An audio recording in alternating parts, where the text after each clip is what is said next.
Hello friends, घटना चक्र science में आपका स्वागत है। तो नेक्स्ट क्वेश्चंस हम चलते हैं। रेडियो तरंगों के विक्षेप के लिए वायुमंडल के स्तरों में से जो स्तर उत्तरदायी है वह है आयन मंडल। तरंगें जो शून्य में संचरण नहीं कर सकती वह है ध्वनि तरंग। ध्वनि तरंग शून्य में संचरण नहीं करती है। कॉस्मिक किरणें आवेशित कण होती है। कॉस्मिक किरणें के संबंध में सही कथन नहीं है। तो कौन सा? वे चुंबकीय तरंग, वे विद्युत चुंबकीय तरंगें होती है। ये कथन सही नहीं है। नेक्स्ट,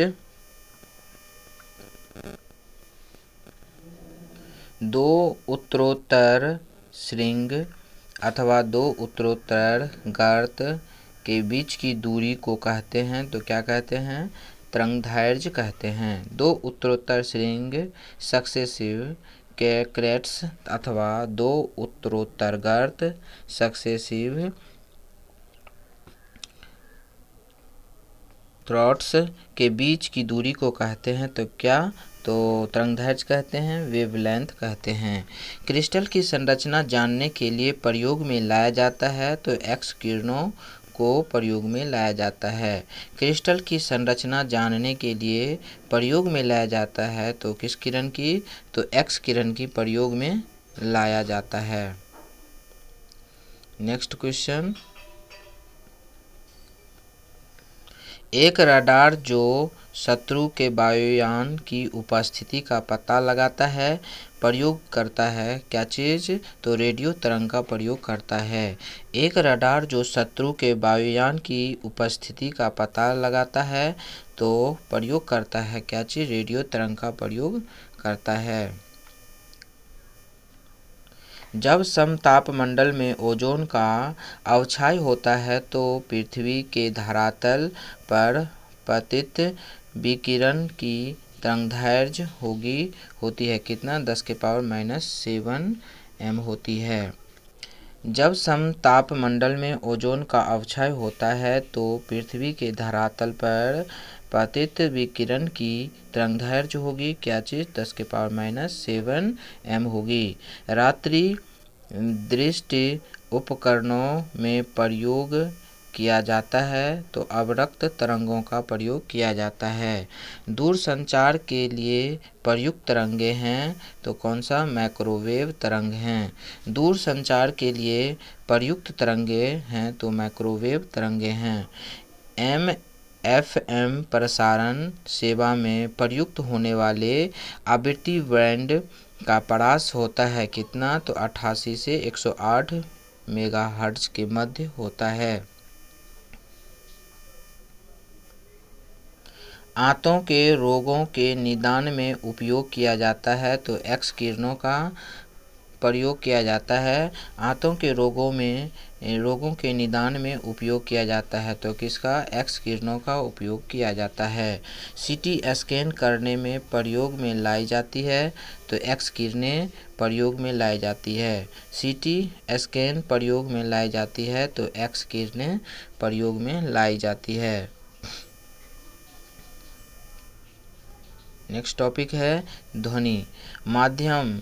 जल पहला नंबर, दूसरा नंबर इस्पात, तीसरा नंबर नाइट्रोजन में ध्वनि की चाल का आरोही क्रम में है तो ये तीसरा पहला नंबर में होगा, तीसरा पहला और दूसरा ये आरोही क्रम में है, मतलब बढ़ते क्रम में है।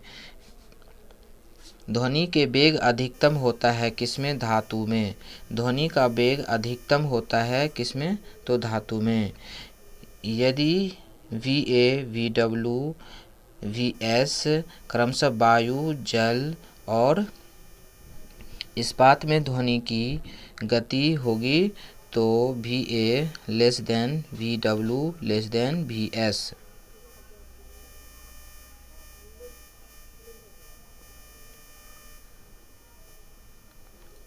लगभग 200 डिग्री सेल्सियस के तापक्रम पर ध्वनि की गति अधिकतम होती है तो किसमें? लौह में अधिकतम होती है। ध्वनि तरंगे हैं ठोस तथा गैस दोनों माध्यम में चल सकती है। ध्वनि तरंगे ठोस तथा गैस दोनों माध्यम में चल सकती है। ध्वनि आर पार नहीं जा सकती निर्वात में। ध्वनि आर पार नहीं जा सकती है तो किस में नहीं जा सकती है, तो निर्वात में नहीं जा सकती है। स्पष्ट रूप से प्रतिध्वनि सुनने के लिए परावर्तित सतह और सुनने वाले के मध्य कम से कम दूरी हो जानी चाहिए, हुआ है 16.5 मीटर। स्पष्ट रूप से प्रतिध्वनि सुनने के लिए प्रतिध्वनि परावर्तित ध्वनि सतह और सुनने वाले के मध्य कम से कम दूरी हो जानी चाहिए, तो वह है 16.5 मीटर। नेक्स्ट क्वेश्चन, ध्वनि का वायु में वेग अनुमानतः है तो 330 मीटर प्रति सेकंड। ध्वनि का वायु में वेग अनुमानतः है तो कितना, 330 मीटर प्रति सेकंड है। चंद्रमा के धरातल पर दो व्यक्ति एक दूसरे की बात नहीं सुन सकते क्योंकि चंद्रमा पर वायुमंडल नहीं है। चंद्रमा के धरातल पर दो व्यक्ति एक दूसरे से बात नहीं सुन सकते, इसका कारण है चंद्रमा पर वायुमंडल नहीं होता है।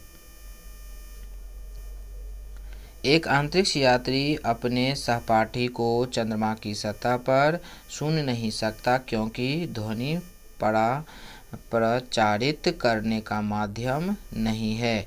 एक अंतरिक्ष यात्री अपने सहपाठी को चंद्रमा की सतह पर सुन नहीं सकता क्योंकि ध्वनि प्रचारित करने का माध्यम नहीं होता है। निम्नलिखित में से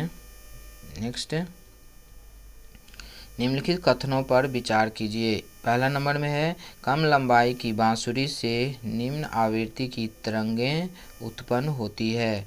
दूसरा नंबर में है, ध्वनि शैलों के में से केवल अनुदैर्ध्य प्रत्यास्थ तरंगों के रूप में प्रगामी होती है। तो उपयुक्त कथनों में से सही कथन है कौन सा, तो केवल 2 नंबर उपयुक्त कथन में से सही कथन है। प्रस्रव्य तरंगों के बारे में निम्नलिखित कथनों पर विचार कीजिए। पहला नंबर में है, ये कीड़ों को नष्ट कर सकती है। दूसरा नंबर में है, ये कीड़ों से धूल हटाकर उसे साफ कर सकती है। ये कपड़ों से धूल हटाकर इसे साफ कर सकती है। तीसरा नंबर में है, इसका उपयोग बीमारियों के उपचार के लिए किया जा सकता है। चौथा नंबर में है, ये स्वचालित दरवाज़ों को नियंत्रित कर सकती है। उपयुक्त कथनों में से सभी कथन सही हैं। नेक्स्ट, प्रस्रव्य वे ध्वनियाँ हैं जिसकी आवृत्ति होती है 20,000 हर्ट्ज से अधिक होती है। प्रस्रव्य ध्वनि की आवृत्ति। एक जैव पद्धति जिसमें प्रस्रव्य ध्वनि का उपयोग किया जाता है तो किस में उपयोग किया जाता है, तो सोनोग्राफी में। एक जैव पद्धति जिसमें प्रस्रव्य ध्वनि का उपयोग किया जाता है तो किस में, सोनोग्राफी में प्रस्रव्य ध्वनि का उपयोग किया जाता है।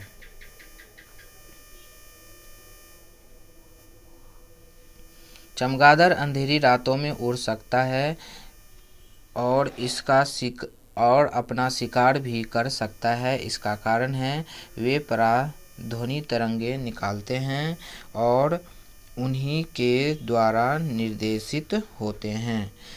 चमगादड़ अंधेरी रातों में उड़ सकता है और अपना शिकार भी कर सकता है। इसका कारण है वे पराध्वनि तरंगे उत्पन्न करते हैं और उन्हीं के द्वारा निर्देशित होते हैं।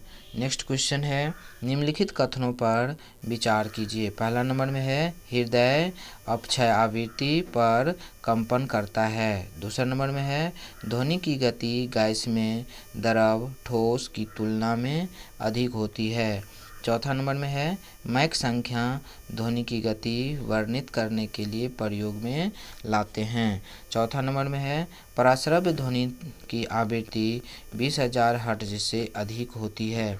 इन कथनों में से 1, 3 तथा 4 सही कथन हैं।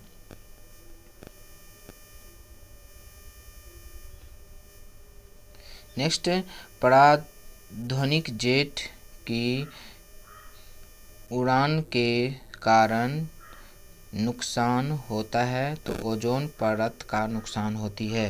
पराध्वनिक जेट की उड़ान के कारण नुकसान होता है तो किसका, तो ओजोन परत का नुकसान होता है।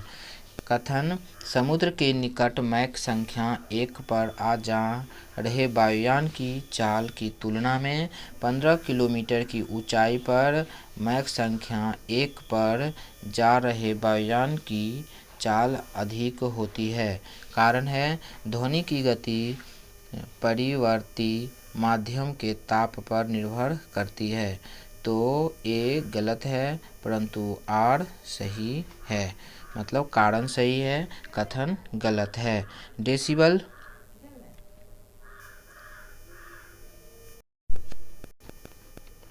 डेसिबल प्रयोग में लाया जाता है तो डेसिबल प्रयोग में लाया जाता है तो वातावरण में ध्वनि की तीव्रता के स्तर को मापने के लिए। डेसिबल प्रयोग में लाया जाता है तो वातावरण में ध्वनि की तीव्रता के स्तर को मापने के लिए डेसिबल का प्रयोग में लाया जाता है। जब दो लोग आपस में बात करते हैं तब जो ध्वनि उत्पन्न होती है वह है लगभग 30 डेसिबल। 100 डेसिबल का रव नॉइज का प्रबलता स्तर संगत होगा तो यंत्र कारखाने के शोर से। विश्व स्वास्थ्य संगठन के अनुसार एक नगर के लिए सुरक्षित ध्वनि प्रदूषण स्तर है तो कितना, 45 डेसिबल। विश्व स्वास्थ्य संगठन के अनुसार एक नगर के लिए सुरक्षित ध्वनि प्रदूषण स्तर है तो ये 45 डेसिबल है। मनुष्य के लिए शोर की सहसीमा करीब करीब होती है कितना, 85 डेसिबल। मनुष्य के लिए शोर की सहसीमा करीब होती है तो 85 डेसिबल। मनुष्य के लिए मानक ध्वनि स्तर है तो 60 डेसिबल।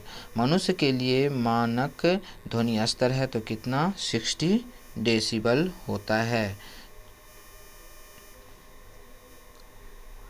मनुष्य के लिए मानक ध्वनि स्तर कितना होता है तो 60 डेसिबल होता है। एक मजदूर रेल की पटरी पर कार्य कर रहा था। एक लड़का कुछ दूरी पर अपने कान पटरियों पर रखकर जब मजदूर द्वारा की जाने वाली हथौड़े की आवाज़ को सुनता है तो उसे 2 बार आवाज़ें सुनाई देती है। इसका कारण है ध्वनि का वेग इस्पात में वायु की अपेक्षा अधिक होती है। ध्वनि का वेग इस्पात में वायु की अपेक्षा अधिक होती है। जब सितार और बांसुरी एक ही स्वर बजाए जाए तो उनसे उत्पन्न ध्वनि का भेद किया जाता है तो केवल ध्वनि गुणता में अंतर के कारण। जब सितार और बांसुरी पर एक ही स्वर बजाया जाए तो उसमें उत्पन्न ध्वनि का भेद किया जा सकता है तो केवल गुणता के कारण, ध्वनि गुणता के कारण। कथन है अनुसरण विशेषता बड़े चिड़ियाघरों तथा अन्य बड़े भवनों में प्रतीत होती है तो कारण है दीवारें, छत एवं धरातल से अपवर्त ध्वनि परावर्तन हो सकता है। ए और आर दोनों सही है, आर ए का सही स्पष्टीकरण है।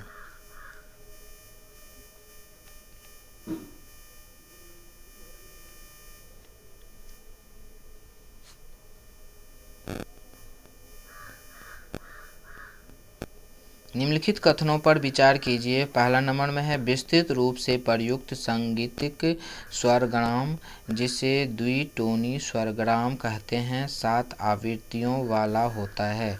दूसरा नंबर में है स्वर सा का आवृत्ति 256 हर्ट्ज होती है और स्वर नी का आवृत्ति 512 हर्ट्ज होती है। उपयुक्त कथनों में से सही कथन है तो कौन सा, केवल एक उपयुक्त कथन सही है। नेक्स्ट, इंफ्रारेड एक्स किरणें दृष्टिगोचर प्रकाश और रेडियो तरंगों में से तरंग लंबाई सबसे अधिक होती है। तो किसकी? रेडियो तरंग की तरंग लंबाई सबसे अधिक होती है। इंफ्रारेड एक्सरे दृष्टिगोचर प्रकाश तथा रेडियो तरंगों में से लंबाई अधिक होती है। तो किस किरण की? रेडियो तरंगे की लंबाई सबसे अधिक होती है।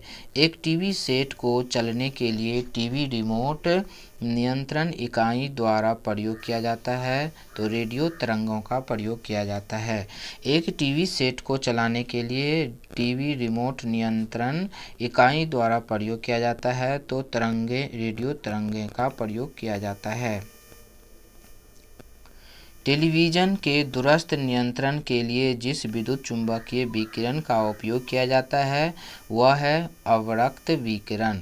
टेलीविज़न के दूरस्थ नियंत्रण के लिए जिस विद्युत चुम्बकीय विकिरण का उपयोग किया जाता है वह है अवरक्त विकिरण।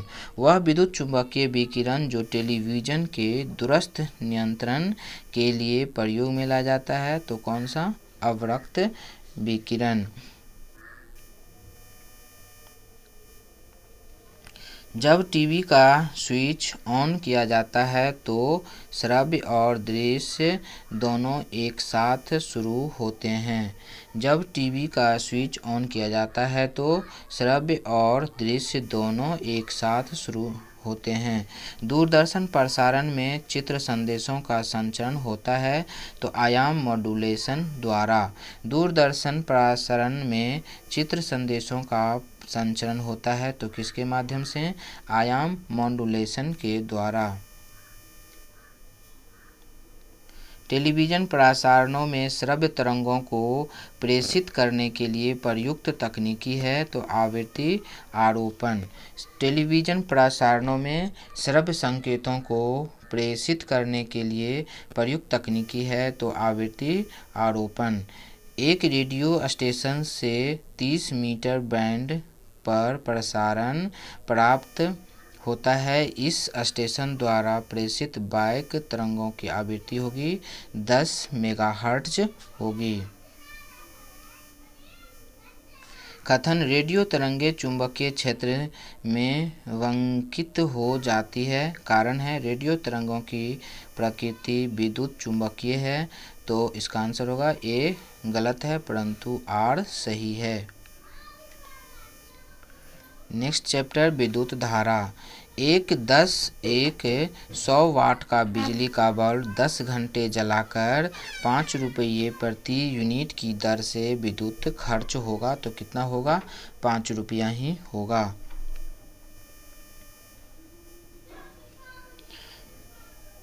एक 100 वाट का बिजली का बल्ब यदि 10 घंटे जले तो बिजली का खर्च होगा तो 1 यूनिट होगा। 1 किलोवाट घंटा का मान होता है तो 3.6 गुने 10⁻6 जूल के बराबर होता है। 100 वाट के एक बल्ब को 4 घंटे तक स्विच ऑन रखा जाता है। प्रयुक्त विद्युत ऊर्जा की इकाइयाँ होगी तो 0.4 यूनिट इकाइयाँ होगी।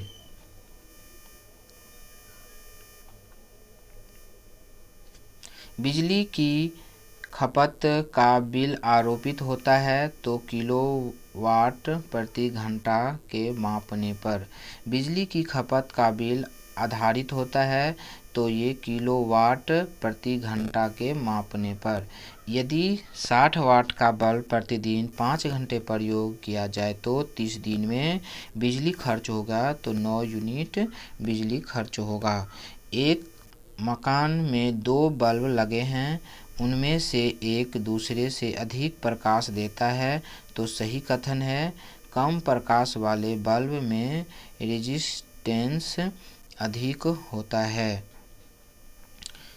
एक मकान में 2 बल्बों में से एक दूसरे से अधिक रोशनी देता है, चमत्कार है तो इन दोनों में से उत्तरोत्तर अवरोधक है तो मंद रोशनी वाले बल्ब में।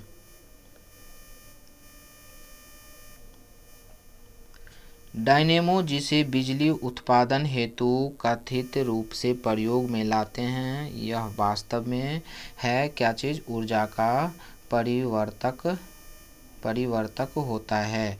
डायनेमो परिवर्तित करता है यांत्रिक ऊर्जा को विद्युत ऊर्जा में।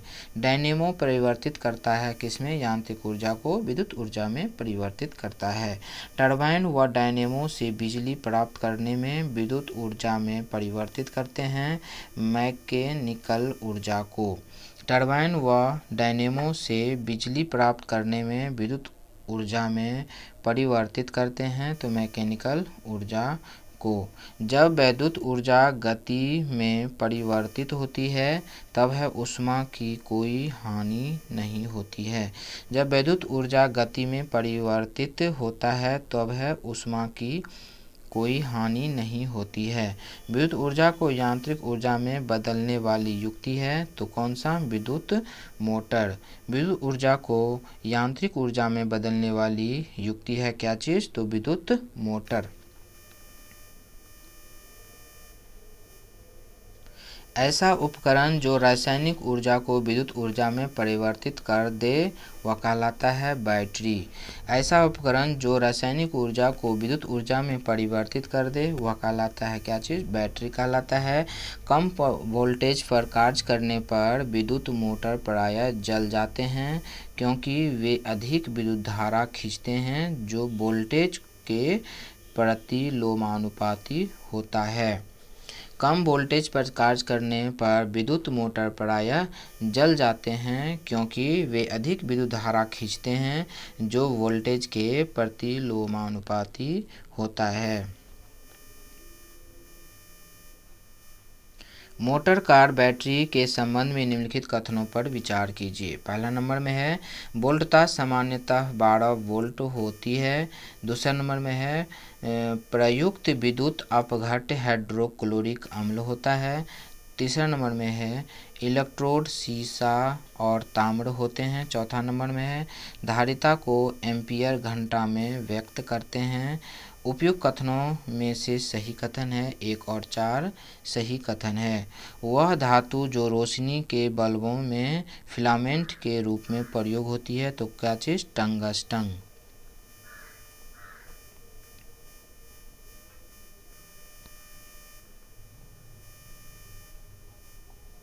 बिजली के बल्ब का तंतु बना होता है क्या चीज़ से? टंगस्टन का बना होता है। निम्नलिखित कथनों पर विचार कीजिए। एक साधारण बिजली के बल्ब का अपेक्षाकृत अल्प जीवन होता है क्योंकि पहला नंबर में फिलामेंट का तार एक समान नहीं होता है। दूसरा नंबर में है बल्ब पूर्ण रूप से निर्वातित नहीं किया जा सकता। तीसरा नंबर में है फिलामेंट के सहायक तार उच्च ताप पर पिघल जाते हैं। उपयुक्त कथनों में से सही कथन है 1, 2 और 3 सही कथन है।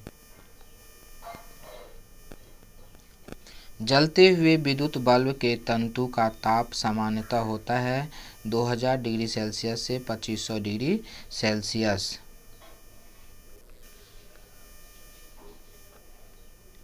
कथन त्वरित चालक इमारतों को नष्ट होने से बचाते हैं। कारण है वे आवेश को पृथ्वी तक भेज देते हैं। ए और आर दोनों सही है और आर ए का सही स्पष्टीकरण है। 3 पिन बिजली के प्लग में सबसे लंबी पिन को जोड़ना चाहिए, आधार सिरे से जोड़ना चाहिए। विद्युत उपकरणों में अर्थ का उपयोग होता है क्या चीज़? सुरक्षा के लिए अर्थ का उपयोग होता है। आपस में जुड़ी दो आवेशित वस्तुओं के बीच विद्युत धारा नहीं प्रवाहित होती है तो यदि वे हो तो समान विभव पर। सर्वाधिक विद्युत चालकता वाला तत्व है तो चांदी। सर्वाधिक विद्युत चालकता वाला तत्व है क्या चीज़? तो चांदी सर्वाधिक विद्युत चालकता वाला तत्व है। माइका, तांबा, स्वर्ण, चांदी में से विद्युत का सर्वोत्तम चालक है तो चांदी सर्वोत्तम चालक है।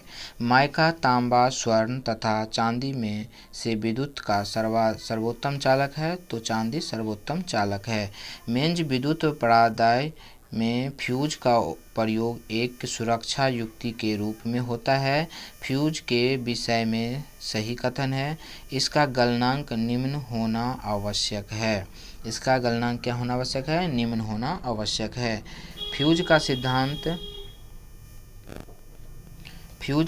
सिद्धांत है विद्युत का ऊष्मीय प्रभाव। फ्यूज का सिद्धांत है तो विद्युत का ऊष्मीय प्रभाव पर काम करता है फ्यूज में प्रयुक्त होने वाले तार की विशेषता होती है उच्च प्रतिरोध शक्ति और निम्न गलनांक। फ्यूज में प्रयुक्त होने वाले तार की विशेषता होती है उच्च प्रतिरोधक शक्ति और निम्न गलनांक।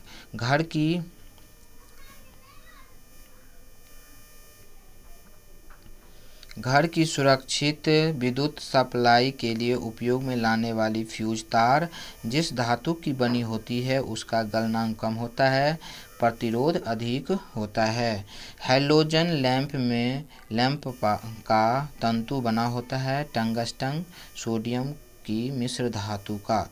हैलोजन लैंप का तंतु बना होता है तो टंगस्टन सोडियम की मिश्र धातु का।